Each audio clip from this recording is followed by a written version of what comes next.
Welcome back. I'm going to try to record this for the fourth time. Apparently, my ability to speak English in complete sentences is deteriorating along with my ability to play chess. So let's try again. Today I'm going to look at one of the games that I played against one of you on chess.com, and I do appreciate the game. If I pronounce your name incorrectly, that's entirely my fault, and please don't feel bad, but the username looks like Vedant Baj or Vedant Baj.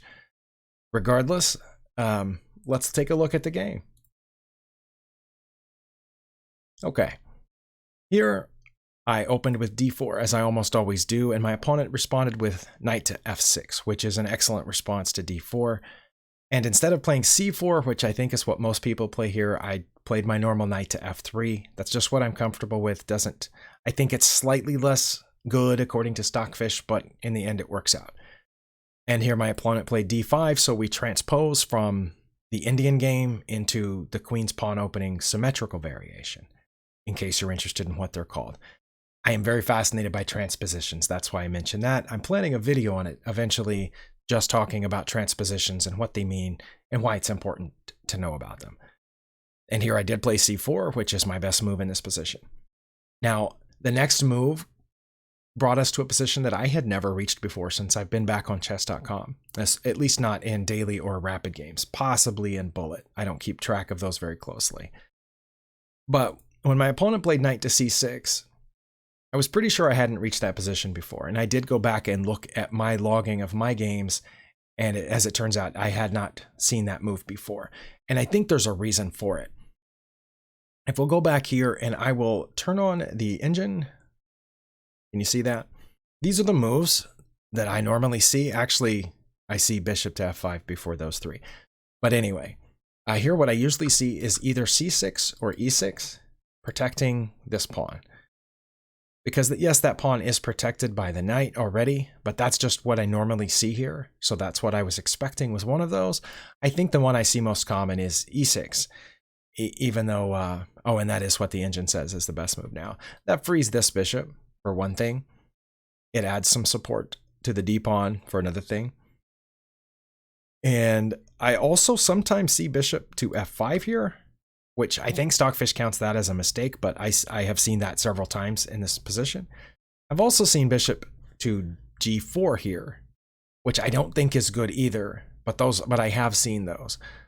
So when my opponent played knight to c6, and I was pretty sure I hadn't seen that, that kind of tips me off that it might be a mistake since I have played these positions hundreds of times, and already on move 3 I've seen something unfamiliar.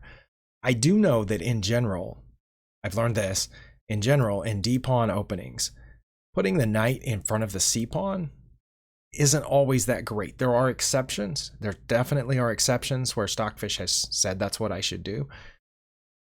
But in general, you don't want to block in your own c-pawn for a couple of reasons. Now, I do know that normally you don't want to put your c-pawn here because that keeps your knight from developing. I understand that, and I do understand also that knights getting out before bishops is one of the opening principles, opening guidelines. However, there are some reasons here. One is that this lets your queen out this way. And if you put your knight there, then you can't move this. That's one thing. Also, your knight doesn't really have a lot of places to go from here. So it traps this pawn, which you might need to protect this one. Also, if you can see, the engine c5 is recommended here as well. But just something to remember, in d-pawn positions, we often want to put our knights behind the c-pawn. Again, not always, not 100% of the time, but just as a general principle. Whereas in e-pawn openings, it's very common to get both these knights out while the c-pawns are still undeveloped. But I don't play those positions very much, so take my word on the d-pawn openings, but not on the e-pawn openings. Anyway, so when I saw that, I was pretty sure that it was a mistake. For one thing, I can go ahead and take this pawn now. And yes, the opponent can take back, but it's a center pawn. And certainly at this phase of the game, it makes a difference. Later in the game, sometimes it just matters how many pawns each player has, and if you have the same amount of pawns and they're not doubled, then it comes out even. But especially in the opening phases, having center pawns is often much more important to evaluating position than flank pawns. And so yes, if I take the center pawn with a flank pawn and they take back, we have the same amount of pawns, but I have an extra center pawn. So I did that, and it did turn out to be my best move. And the reason is because of what I just explained. Okay. Now my opponent did play their best move here. Honestly, I was surprised later to find out that Stockfish says queen taking here is slightly better. I had expected to take with this knight, and I thought that would have been better. But I'm not sure why. Okay, I just looked at the engine line. I understand why now. If my opponent takes with the knight, then I can immediately challenge that knight by playing e4, and then I gain a tempo on it. Okay, so that's why queen taking is the best move here, which my opponent played. And now that my c-pawn is out of the way, this moving the knight to c3 makes a lot of sense. Not only is getting the knights out a normal developmental move, but since the queen is here, it's a development with tempo. So I played that, and my opponent played one of their two best moves here, which is just dropping the queen back one square. There's no reason to run away or get drastic with anything, just slightly move out of danger.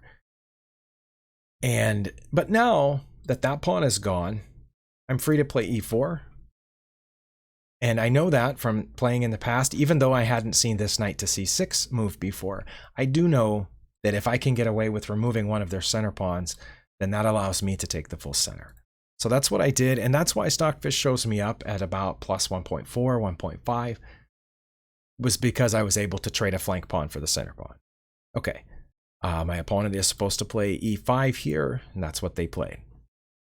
Now, I have reached a very similar position to this before, except instead of this knight being here, I want to say that maybe the bishop was here or something like that, but it was very similar. These pieces were all in these places. And I didn't make the right move in that game, but I seem to remember that when this pawn comes forward, instead of taking it, which is, I think, what I did last time, because here, well, now, especially with this knight being out, if I take, they would take, and then I would take, and they would take, and we would still be even, and I would have one center pawn and they wouldn't have any, so I still might be slightly up. But I do remember that in that position, Stockfish said to just push that pawn forward to lock in this position. But anyway, I didn't know if that was right here exactly because of that knight being there, but I thought, hey, here I can challenge that knight. And that does turn out to be the best move. And here, the knight is supposed to go back. It's frustrating, but there's really no other choice right now. And I say that because my opponent didn't play one of those moves. The third best move is actually to play here, knight to b4. The moving back to the back rank is the best move and second best move, and they both have a very similar evaluation, as you can see on the screen there. But moving it to b4 is slightly worse. But what my opponent did was even worse than that, and that was coming into d4. That was their second mistake of the game. And here, I saw fairly quickly that I could take, and then when the pawn recaptured, I would get it with my queen, and I would have gained a pawn. Also, at that point, I would be the only player with any center pawns, because this one would be gone. So, that was the, like I said, second mistake. They didn't take back. That was their third mistake. And believe it or not, even though this opponent was pretty low rated compared to me, those were their only three mistakes in the game. Knight to c6, and then later putting this knight here as we just saw, and then here not taking back, because go back one and you can see on Stockfish every move that's not this is a blunder, or at least a mistake. We could have played c6 or a6 would have been the second and third best moves, but those would have both been mistakes. This was an even worse mistake. I'm surprised that the game review didn't count it as a blunder, because it jumps from about +2 to +7. And I think the reason that it does, well, for one, that +7, Stockfish is showing I can play here, putting my knight on b5. That threatens to take here with the fork and winning the rook for a knight for one thing, and also from there the two knights would protect each other for another thing. I didn't even see that. I played my third best move here, which was to drop this knight back. I thought if they're not going to take it, I need to move it for one thing, and I wanted to move it someplace that would threaten the queen. I honestly, I can't tell you why, but I miss that idea a lot, playing the knight to c7 move to fork the king and the rook down there. For some reason, I found that a lot more when I was a beginner, because I would just hop my knights around the board and I would land on that square sometimes. But now that I'm playing more, I guess, principled chess, I miss it, even though it's still a good move. But this attacks the queen, which saved my knight, because they just gave me a knight, and forces the queen to move. Okay, and as I've said, those were the only 3 mistakes that my opponent made in the game. But I'm up +5. And up a full piece. So for the rest of the game, I thought both of us played fairly well, even if we didn't always make the best moves. Like, for example, here, that I don't think that was the best move. Go back one. Yeah, it says this is actually my best move. Bishop to e2 or bishop to b5 check, which I can see that would be good because if they blocked with the pawn, I would take it. And I don't know, it would get interesting. But so that wasn't even one of my 3 best moves listed by Stockfish, but it was an okay move. It continues to harass the queen, which is already kind of locked out of squares because of both my knights are cutting off places where the queen can go. And of course my pawn's cutting off squares, and my other bishop is cutting off squares where the queen can go, and this bishop is cutting off squares where, and so the queen's starting to run out of room. And so I chased that queen out. Then I played bishop to e2 and castled. And the rest of the game was not as interesting, I think, as those first 3 mistakes. So hopefully, you, my opponent, thank you for the game, learn from those 3 mistakes. But for everybody else, we'll just take them through the rest of the game. I will say this, it's a lot easier to win when you're up a piece. Unless you make some sort of mistake and give away a piece, which I was being very careful not to do because it is embarrassing to lose to a much lower rated player, especially one that I was considering making a video about for this channel. So I was pretty careful, and we traded some pawns.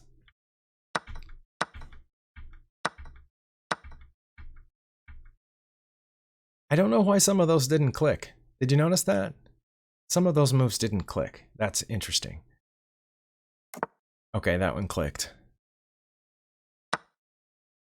I don't know if you noticed, but I had put this rook here lined up with the queen, just kind of pinning that bishop there was one of my ideas. I wasn't always sure. That one didn't click. You heard that, right? Sorry, it's throwing me off my game. Not that I'm ever really on it. But at points in this game, I will say that I struggled to find what would have been a great move. I was just trying to be careful and not hang a piece. For example, I didn't want to put my rook here because I saw that these two had lined up and possibly thinking about putting a bishop here. So I tried to avoid things like that. In this case, when this queen moved over, this queen had been protecting this pawn.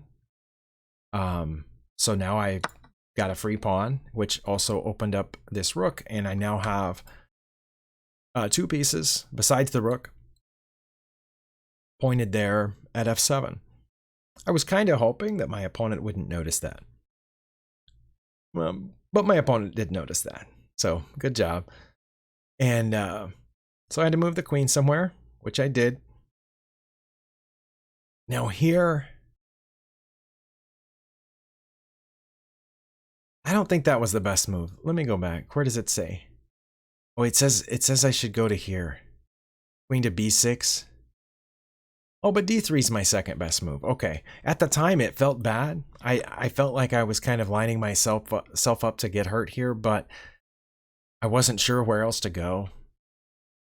And that, like, if my king had been in the corner, then this would have been check. And then if I took it, of course, they could get my queen. But I was like, my queen is defended, so I wasn't too worried about that. But then they moved their queen out of that line. Oh, and now I should play. What? I'm very confused. You can still see Stockfish right up there, right? It's telling me to play queen. Oh, I was misreading it. Okay, it says queen to c3. For some reason, I thought it was saying to go here, and that didn't make any sense. Well, it's a good thing I can't see Stockfish during a game, because I would read that and go, okay, and move my queen over there, and it would just get destroyed. All right. And I wonder if that happens to cheaters. If you know any cheaters, tell them to stop.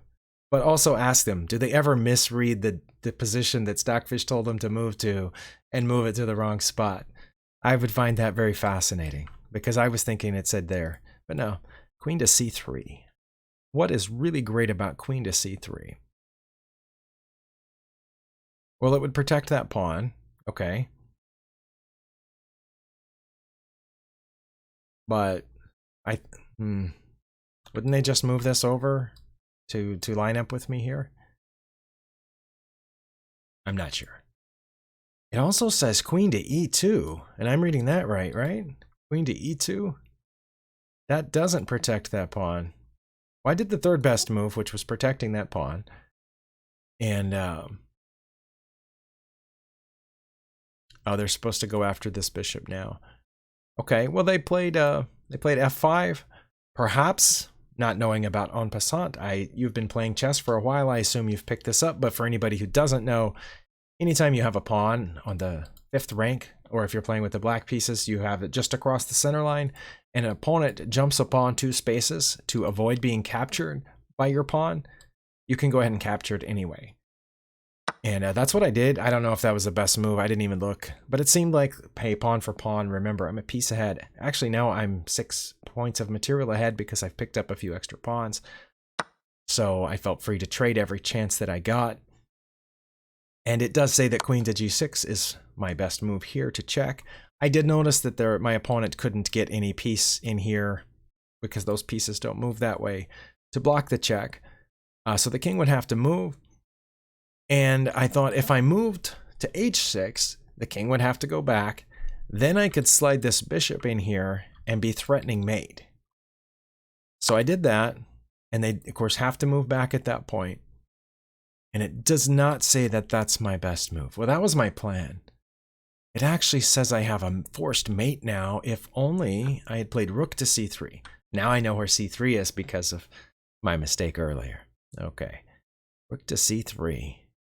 Oh, I guess with the intention of bringing it across, because my opponent still can't get anything in there. But no, by then they could though, right? If I played rook to c3, surely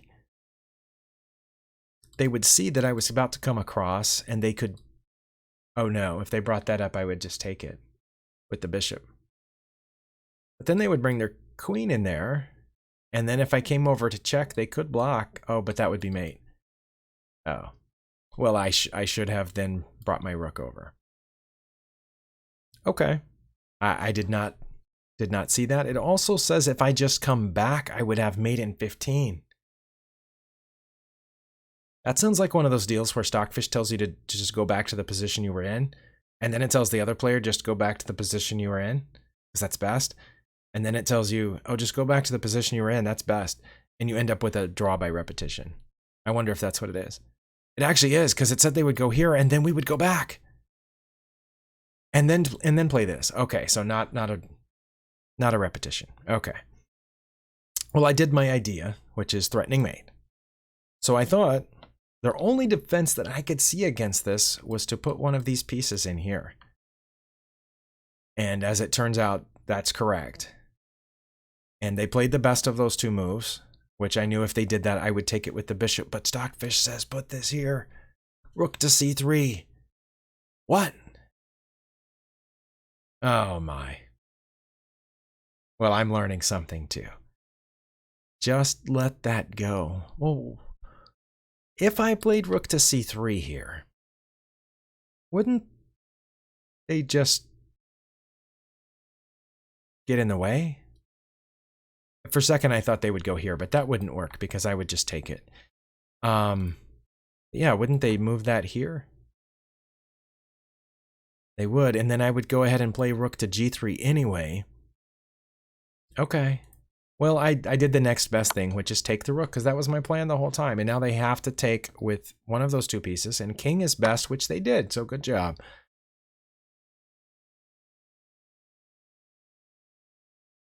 And that's not one of my best moves, but that's what I played, bishop to c5. I realized my attack had kind of run out of steam here because they had seen their absolute best defense against me putting my bishop there, rather than just moving a pawn somewhere and letting me checkmate them. So then since I didn't see rook c3 then, I'm not going to see it now. So I didn't get that over here, nor did I do anything with this other rook. Nor did I get the knight out of the way to connect the rooks. But I thought, again, I'm ahead on material, so I might as well trade some pieces, and so I did that. That turned out to not be great, and my opponent is supposed to just move their rook over here. No, that's what they did. Why do I always get those messed up? What they're supposed to do is just play bishop to e4 or rook to g8. I can see rook to g8. Rook to g8 would line up with my king. Well, it's kind of moving. Stockfish is still thinking about this. My computer's running a little slow right now, but yeah, it says rook to f8 or rook to g8 or a5. But instead they played rook to c8, which I understand. It's an attempt, I guess, to pin this bishop to my rook. They apparently didn't see that I was protecting it this way, so I went ahead and took the bishop, which was my plan, to trade it off. And they're supposed to take it back here.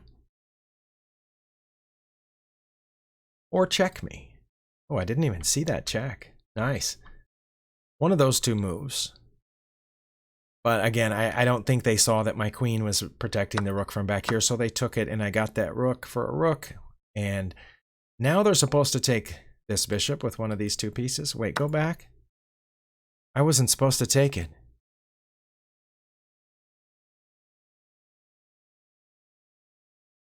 Oh my. I wasn't supposed to take the rook. Plus 55. If I check down here on f8. Oh, it's not plus 55 now, it's plus 30. But plus 30. Oh no, it's 55 again. If I'll check on f8 with my queen. Well, why didn't I see that? That would have left the enemy, or the opponent, sorry, you're not my enemy, only one legal move. And then I would have captured here. Oh, that would have been nice. It says I could do that first now. Okay. But yeah, I didn't see that. That would have left only one legal move. And then I would have captured here, forking the king and queen with my rook. Okay. Well, again, that's why we run through these. I could have ended this game more quickly than I did. But instead, I had been noticing when I went to take that bishop that my queen was protecting this rook, so I took it. And that's where we stayed here. They're supposed to take this bishop back, but I don't know why they didn't. The only thing I thought of here was possibly they thought they had a mate threat, but I knew my knight was guarding that pawn, so I wasn't too worried about it. Oh, and here I'm just supposed to take this pawn. Okay, well, I didn't do that. I did this. My idea was that I would protect this bishop, and then the bishop would protect this here in just a second. But instead, they moved their bishop there, aiming at my rook, I guess. So I went ahead and took on f6 with my rook, which is a check. And they went back there, and that was forcing them out, which is checkmate. So once again, thank you for the game. I apologize for mispronouncing your name. I had to have mispronounced it because I pronounced it two different ways, so at least one of them was wrong, and I'm sorry. Hopefully you learned something from this. I think I did too. Instead of taking your rook back, for example, I should have looked for a couple of checks there. And let's all get better. We'll see you next time.